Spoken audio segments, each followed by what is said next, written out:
Welcome to Dadlicious Eats, and today we're going to be making the king of quick lunches, the sourdough grilled cheese.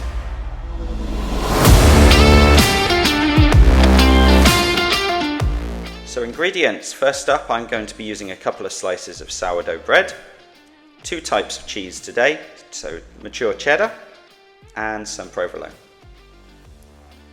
Then we're going to be using some hot sauce to give it a bit of a kick. I'm using a habanero hot sauce here.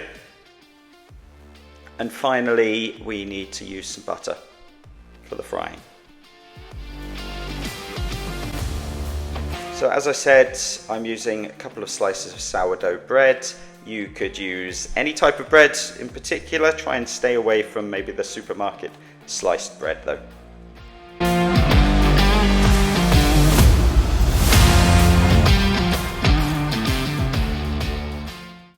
Next up is the cheese, so grate enough cheese to fill your sandwich.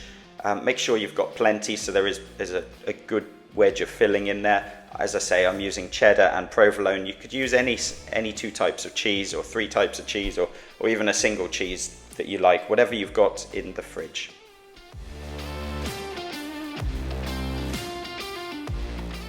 And now we're going to start constructing the sandwich. So first up, I'm going to spread my hot sauce on one side of the sandwich. I think this just gives it an added kick. If you don't like hot sauce, obviously this isn't something that you need to add on there, but as with the mature cheddar I'm using, I think it gives a great depth of flavor.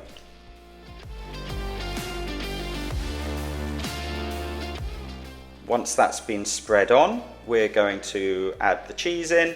So make sure you've got plenty of cheese in there. You don't want to be stingy on this. Make sure you've got enough to really taste the cheese.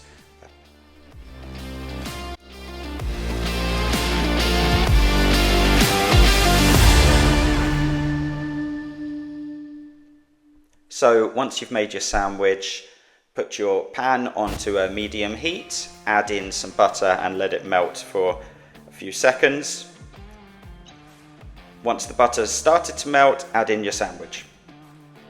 Now what you're going to do is leave that sandwich in there for probably 2 to 3 minutes. Occasionally press down on the top because you want to make sure that the sandwich stays together, and the melted cheese will enable that.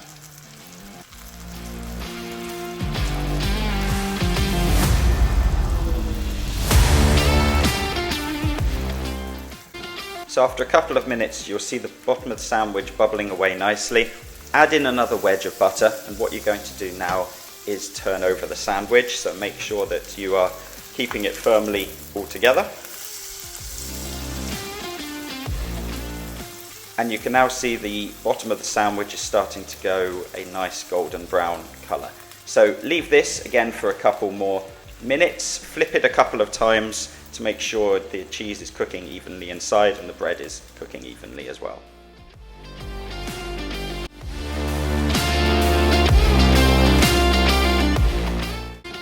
A couple more minutes on that side and you are done. So you'll have a lovely crust on the outside of the sandwich and it's perfect for eating. So cut through it and you'll see you've got lovely melted cheese in the middle.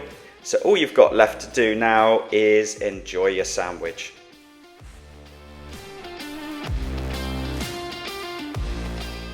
And that's it, another simple recipe on Dadlicious Eats.